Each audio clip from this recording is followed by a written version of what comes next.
Hello everyone. Today we are going to start with the second phase of demand and supply. If you haven't checked the first one, please check the first video as it is in the relationship with the first one. And the link for the first one is given in the description as well.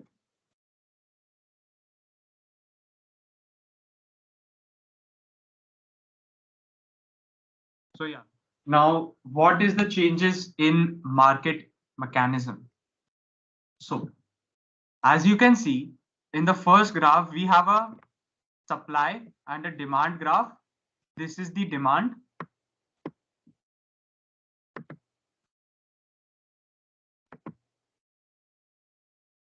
This is our demand. This is our supply. And now suppose, and this is our equilibrium, our initial equilibrium. Okay. And suppose that there are certain activities taking place in the economy because of which the demand of that good and the supply of that good have increased. Okay. Now at this point of time, our equilibrium will change to E2. Okay. E2. And at this point, you can see that the change in demand and change in supply are approximately the same, due to which there is no change in the price, but there is a change in the quantity. Here the quantity, if the quantity is Q, here the quantity was Q1, okay, which was lesser than Q. So now I can actually purchase more of the good at that equal price or at that price only, and vice versa when it decreases. Okay.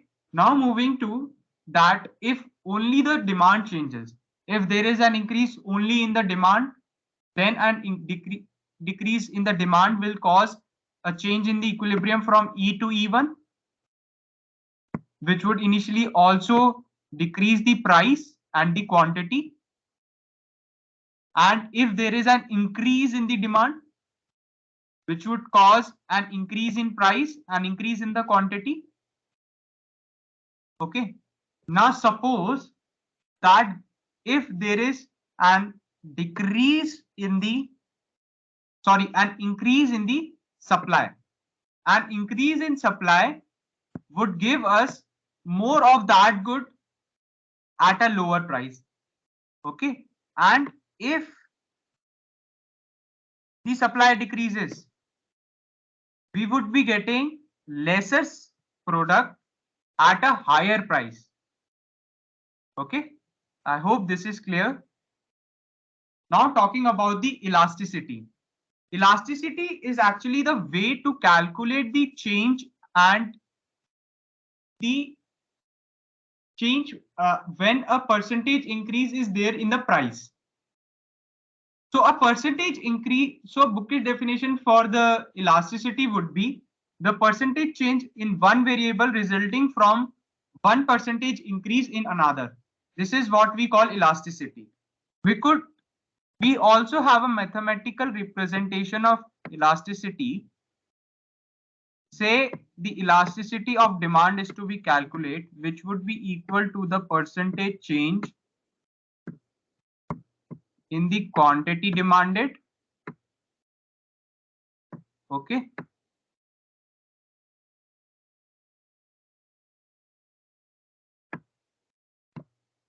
To the percentage change in price.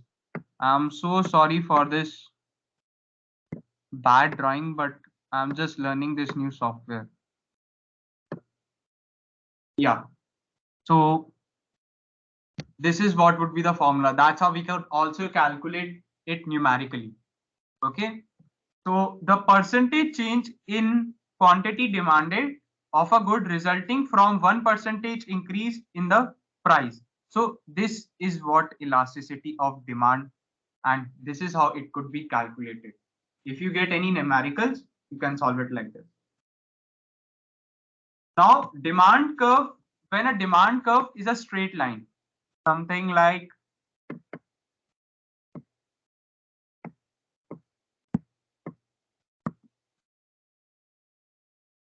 this, if it is something like this, at this point of time, we would call it a linear demand curve.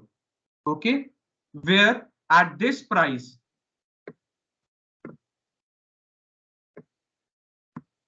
at this particular price, our elasticity of price can go in negative infinity. Okay, why it goes in negative infinity? Because it is changing with a very low change in its price. You can see if the price here is something, say, 10 rupees. Okay, and suddenly if the price increases by 1, the demand goes to 0. Okay, that's why it is minus infinity. Now, at this point of time, where the price is approximately numerically equal to that of the quantity. Here EP would be equal to -1. Okay, and over here EP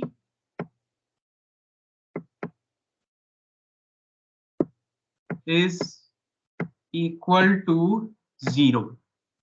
Why it is 0?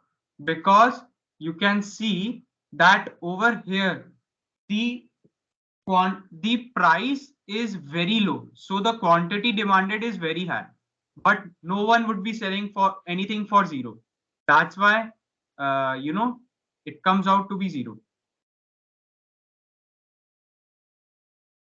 Now talking about the principle that consumer will buy as much of a good as they can get at a single price, but for any higher price, the quantity demanded drops to 0. While for any lower price, the quantity demanded increases without limit. This is called the infinitely elastic demand. Okay, by this, the author means, or this statement means that at this particular point, the elasticity would be really high. A single increase in the demand could give you a drastic change in the quantity demanded, or sorry, a single increase in the price would give you a drastic change in the quantity demanded. Whereas a single decrease in price would give you a drastic change in the quantity demanded. Okay, so principle that consumer will buy a fixed quantity of a good regardless of its price. This is called the completely inelastic demand. Okay, suppose the prices are so much flexible that they are changing day to day, but the quantity of the demand remains the same. Okay, if the price goes 1 rupee ahead or millions of times ahead, the quantity would be still demand the same. And if the price goes a lot down, then also the quantity demanded would remain the same. This is generally done in the day-to-day use of day-to-day goods, such as your wheat, rice, and all those things. Now talking about the long run and short run elasticity. This graph 1 is for the product which tends to be long in the economy or in the market, such as the petrol. And this can be your automobile, any car. Suppose this is a sedan. This graph 2, a sedan. I would label it as S, and I would label this as your petrol. Okay, so in this graph, you can see the demand curve in the short run. DSR shows the demand curve in short run. So in short run, it would be really steep, whereas in long run, it would be much more stable.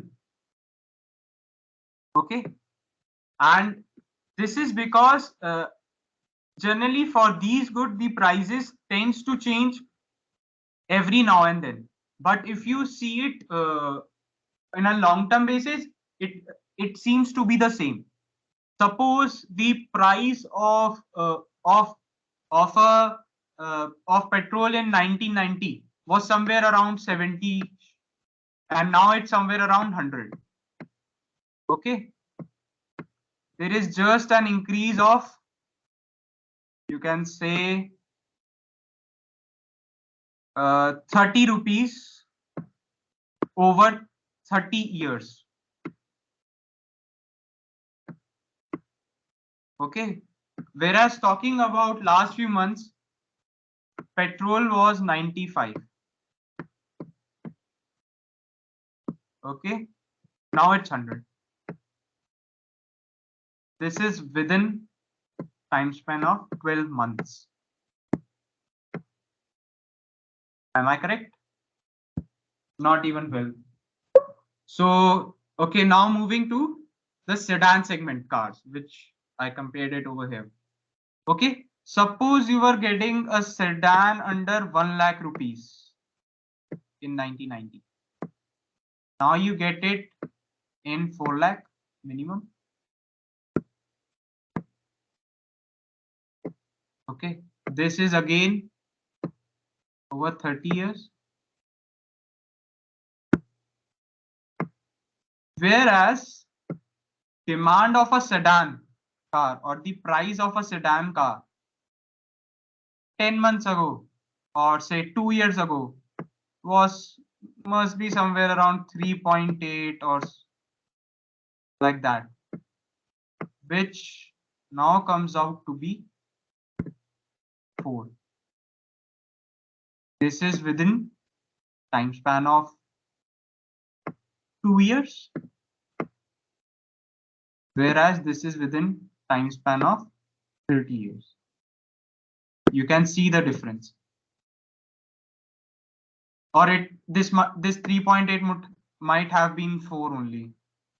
I am not that car automobile savvy person, but you can check it. This would have been the case in real market as well. So that's it for today. Thank you so much for supporting, and please show your continuous support to my channel. Will surely deliver you more such videos on daily basis. Thanks. Please like, share, and subscribe.